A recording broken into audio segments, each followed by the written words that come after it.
let's get this show on the road, as it were. And in fact, that is my very first thing. Very welcome indeed. Big warm welcome to the Independent School Show today. I can't believe how fast today is whizzing by. I thought, we got here at 8 o'clock this morning. It felt like a really long day. And here we already are at midday. But we've got a great panel lined up for you now, and somewhat different, I think, from the ones we've had so far, which have been very focused on this kind of hyper-competitive 11-plus entry point. And what we want to do now is to broaden that out and actually just highlight for everybody that there are other ways of doing this, aren't there? And other ways of preserving childhood and educating your children for different kind of pathways. And actually everybody sort of gets to the same result at the end. So without further ado, I'm going to just introduce, I'm going to ask our panelists to introduce themselves and explain a little bit about their schools, as is in the case of our two heads here. And Dale, a little bit about what you do in your role at the BSA. So Dale, should we start with you, kind of big picture?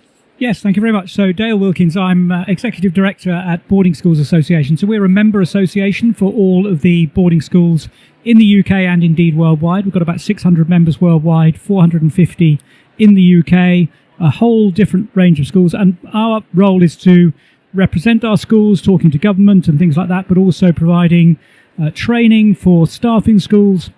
We have probably about 20 different training events a week.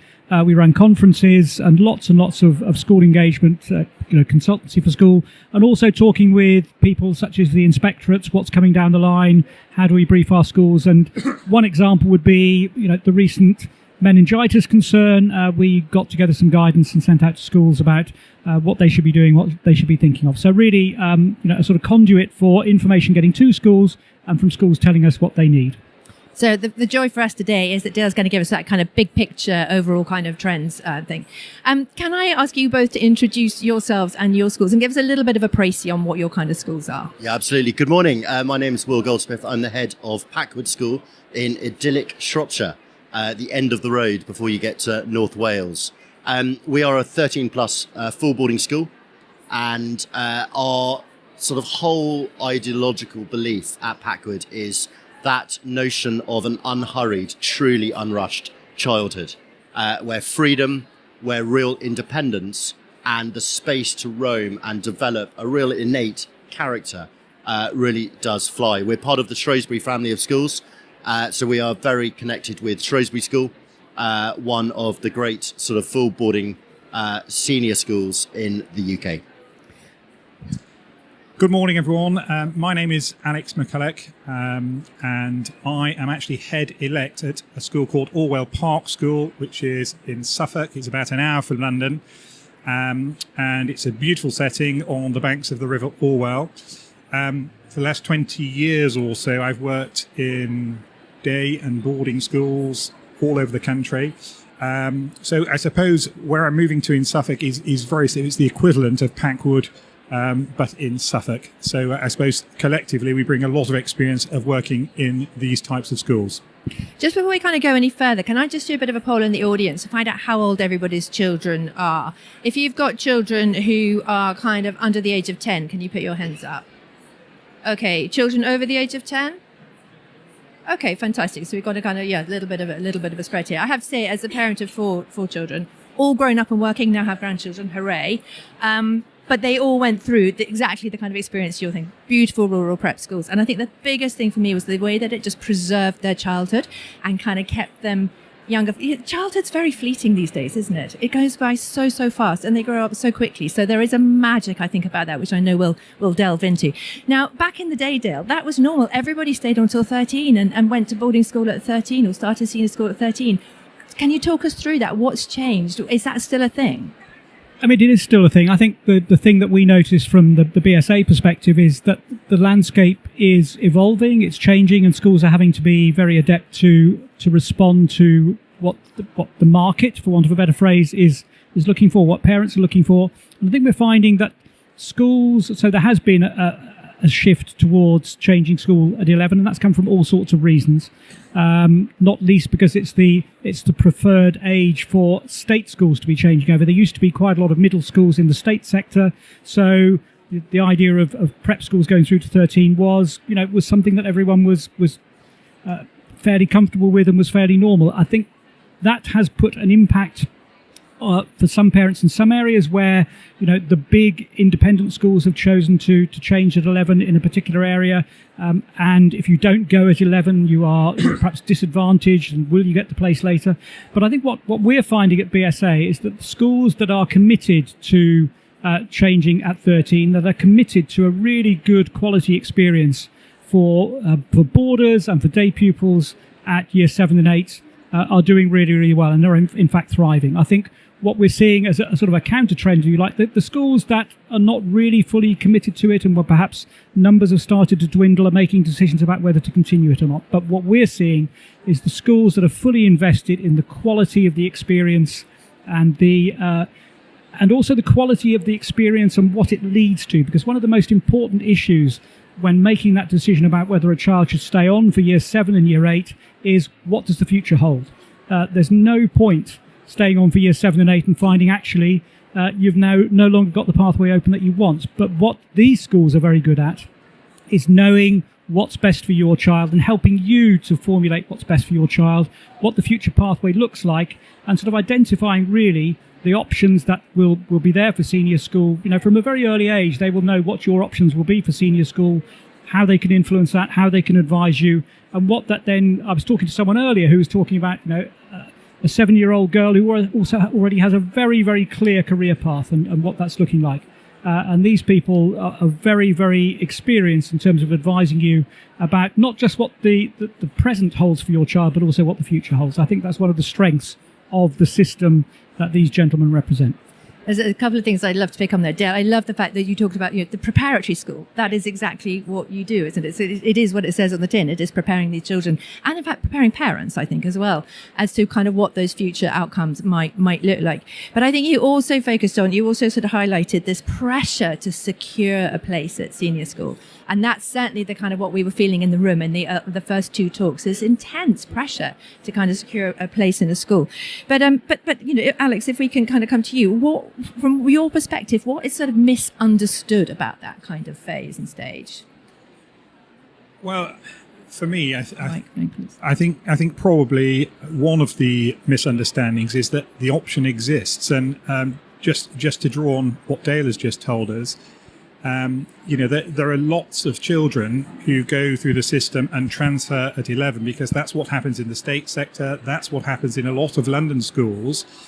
But actually, having taught in boarding prep schools for the last 20 years or so, I think it's a crying shame that more children do not benefit from having that experience of staying in situation until 13. It just gives them the time and the space to develop their character, their personality, and just experience all sorts of things that I think otherwise they wouldn't get to do. I think our schools provide genuine breadth, and I think automatically as children move on to senior school, they start to narrow. And the reason they start to narrow is because they're heading towards GCSEs and A-level, and there's this natural funneling. And of course, if they transfer at 11, that funneling tends to start a little bit earlier. And I think one of the celebrations in schools like ours is that children can be children for longer. They can extend their experiences, which in turn gives them confidence and allows them to really find themselves. And I think that's something to be celebrated and should be available for more children in the country, if I'm honest. So can you just sort of explain a little bit more about what do you see the children gain in those kind of last 2 years? What are the special magical qualities about that kind of period? Yeah, total and utter transformational change. A child gets to year 7, aged 11, getting to the top of their prep school. They start to develop leadership. They start to really see their character blossom. And that development in confidence is quite extraordinary before they then go down to the bottom of the school again, which is very healthy, age 13, but we would passionately argue is too young, age 11. Those top 2 years of prep school where they are able to take on ambassadorial roles in their schools, they're able to speak in assemblies, speak in chapel, show prospective parents around the school, stand up and represent their school as prefects, as monitors, as house captains, as peer listeners, is really, really simple, but highly effective and really important for children of that age.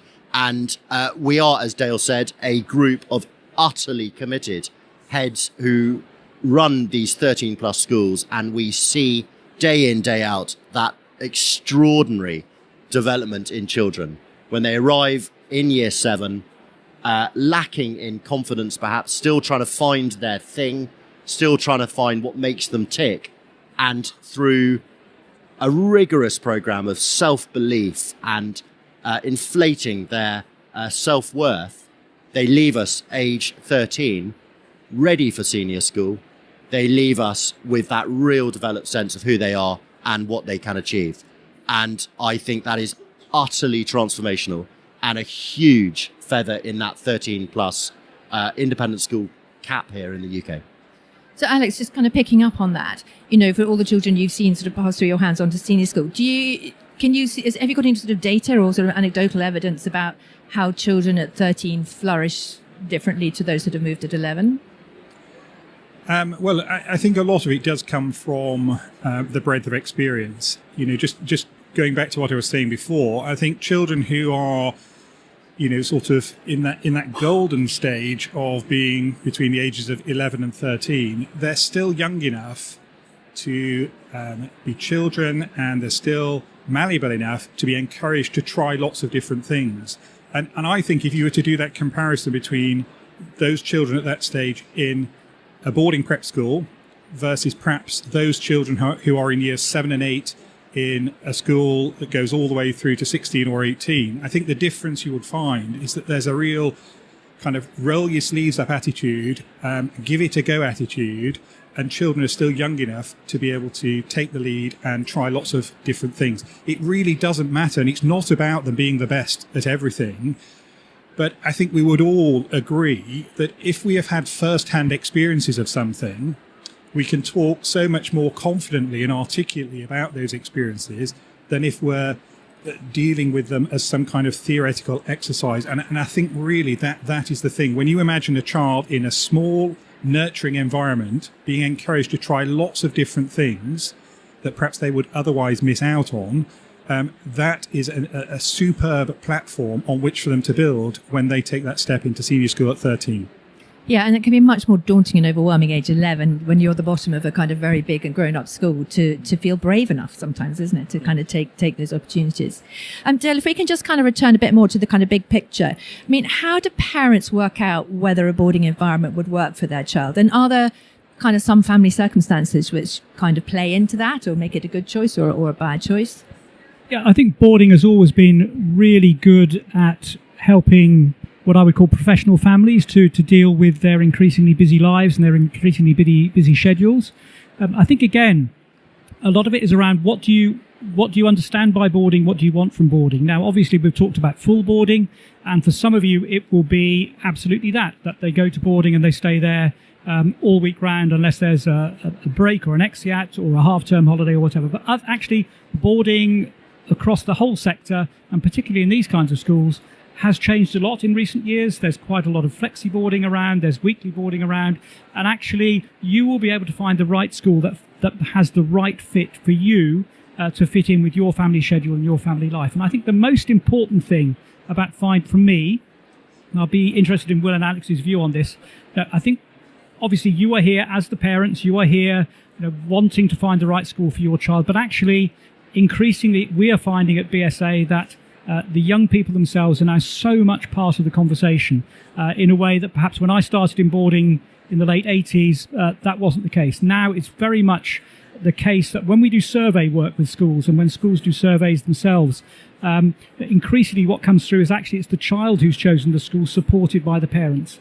And one of the key markers for me is if a child goes to a school to visit and comes out at the end of the visit saying, yes, that's a place I can see myself going, that's a place I feel comfortable at, that's part of your decision as a parent then to see how you can support that. Of course, there are other considerations. How much is it going to cost, and is it the right place, and how did it feel for you as a parent? But increasingly, I think children are at the centre of those decisions because they will know whether they feel comfortable at the school and whether they can see themselves there. And that's a huge factor. And if they do feel comfortable and they do feel it's somewhere they belong, it makes those initial stages, and one of the things that these schools are really good at is the induction process. It makes those initial stages really more straightforward than they otherwise would be. And I think that's a key factor to consider. Well, can you just give us a bit of a breakdown at Packwood? What's your demographic in terms of day versus boarding versus flexi boarding, weekly boarding?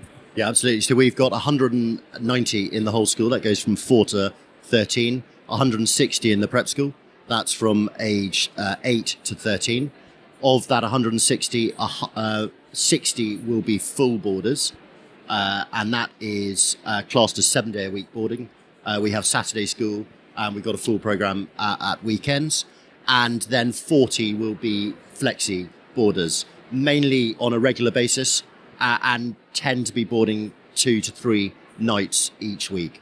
But as Dale said, that flexibility absolutely exists, as does that full boarding component. And with the kind of parents who are using that kind of option, what's their kind of motivation for that? Are they just busy working, or why does it suit some families to do that? Well, as they see the house parents sort of shooting nerve guns, bullets out of the boarding house window at the children, it's the children that tug on their robes and say, "Mum, Dad, I really want to board. It's great fun. It's a sleepover. I want to go and toast marshmallows in the woods." And that will be exactly the same at Alex's school and other heads who run 13 plus boarding schools. It's also that flexibility for parents, and making it as easy as possible. A sort of hotel style booking system means that parents who are in London, perhaps for the day, their train is delayed coming back. It's very simple. Their child has a bed, and their child can stay over at Packwood. Alex, what about Orwell? Well, Orwell is a similar profile, actually, with quite a proportion of full boarders, but also lots of flexis, and boarding solutions are there to meet the needs of individual families and children. But I think to make a broader point, and it's probably worth just stressing, that actually boarding prep schools really have adapted to the market in recent years. And actually, when you look at the range of boarding options, I think some of you in the room might be surprised to learn just how many different options there are, because running the sorts of schools we run, we have an extended day. So at one end of the spectrum, you've got some day pupils, but those day pupils can benefit from being in a boarding environment because sometimes there's a term that's used, day boarding, which means that the day children are allowed to stay a little bit later into the evening, but not stay over at school. And then you creep into flexi boarding. You can creep into regular boarding where children are boarding on a set night every week, or even 2 or 3 nights every week. There's something called home and away boarding where parents drop children off on Monday, collect them after matches on Wednesday, bring them back and then collect them at weekend. You've got weekly boarding, you've got full boarding, we've got international boarding. So the market is actually really flexible. And I think you would find as parents, or I would suggest that if you are considering boarding of any kind, the sensible thing to do would be to have a conversation with the school of your choice. And I think you'd be surprised to learn just how many different options there are. Gosh, I mean, that really is a complete sea change. I mean, I remember dropping my children off kind of at the beginning of term, and I saw them, ex-yats and half term. Worked very well for all of us, and we're still very close, I would just like to point out. And they had a ball. They had an absolute ball. So it was all good. I think that's the other thing, you sort of touched on the kind of more parental kind of engagement, if you like. I mean, in the old days, as I say, you drop them off and that was sort of, I'll see you in 3 weeks' time. And from the kind of audiences we've had previously, it's clear that London parents are really very engaged in their children's lives, in the kind of tuition, the preparation, the kind of, the busyness of that life. How involved are parents, typically, in your kind of school? I mean, it's not just London parents who are very engaged. Every parent is totally engaged with their young child. And that is to be expected, that is to be celebrated, that is to be met by the parents. And we are all absolutely on board with that message that it's a partnership. We are an extension of that family being really important. Our boarding schools have a family at the centre, and Alex and I will both be living right at the centre of our schools with our families, and therefore families themselves see that real familial environment. And it's crucial that everything we are doing is in step with the young person's family. And we as heads, we as pastoral teams, we as house parents get to know the families extremely well.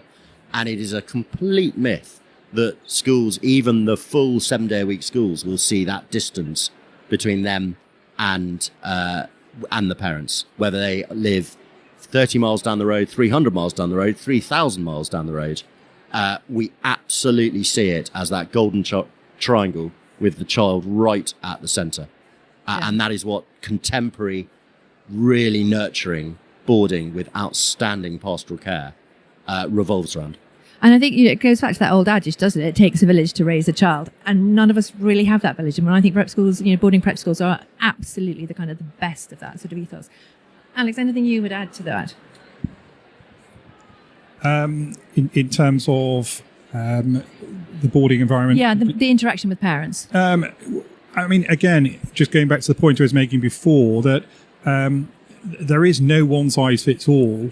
So, for some parents, having the help and support of knowing that their child is going to be incredibly well looked after around the clock, maybe for sometimes, a few weeks at a time, that's completely understood. But similarly, we've got parents who are using boarding in a completely different way and still continue to engage even on a daily basis.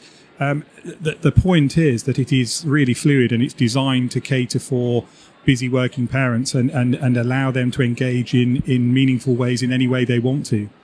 What age typically would boarders join your schools?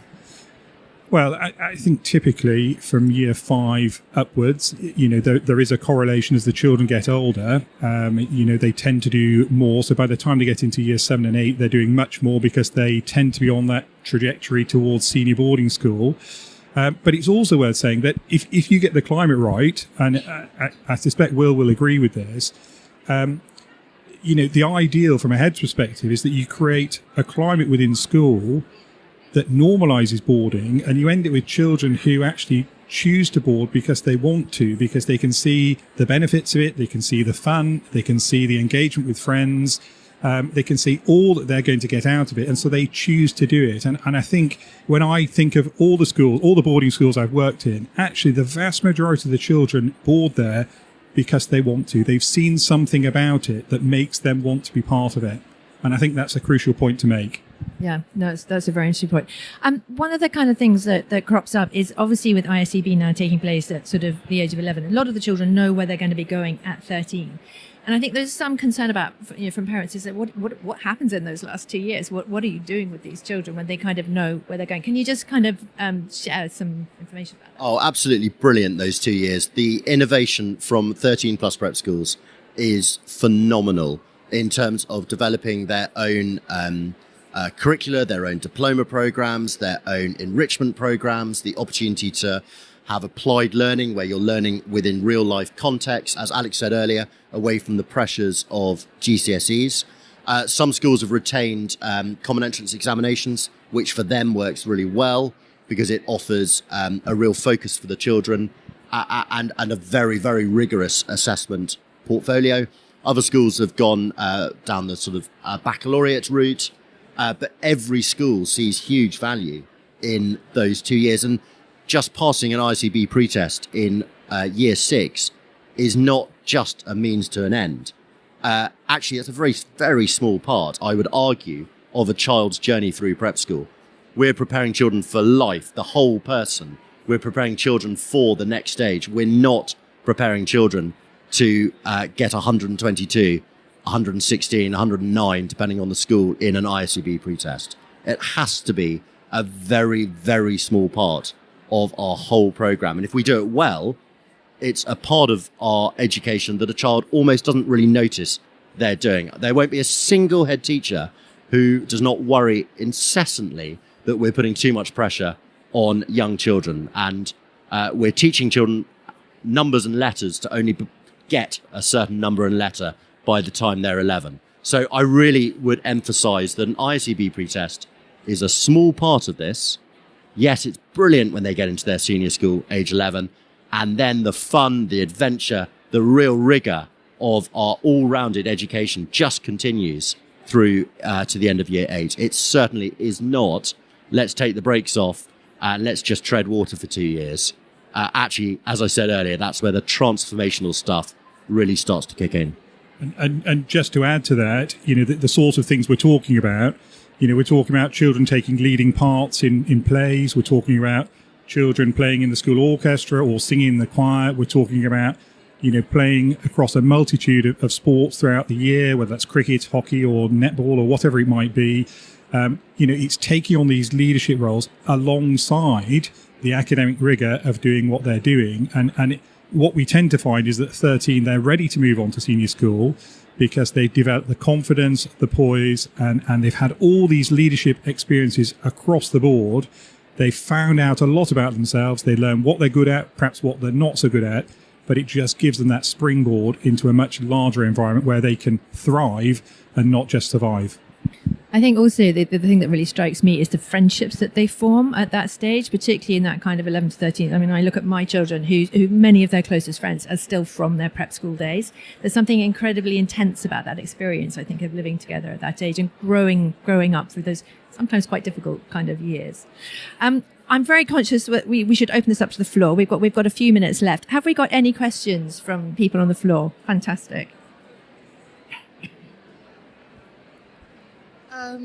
Thank you very much for the talk. You spoke about the innovations that you apply in your schools. Could you perhaps say a few words about the ed tech, if you're using it, and how do you apply it? Thank you. Yeah, absolutely. And a rapidly evolving situation. I think one thing we probably all have in common is we're teaching children the importance of remaining human.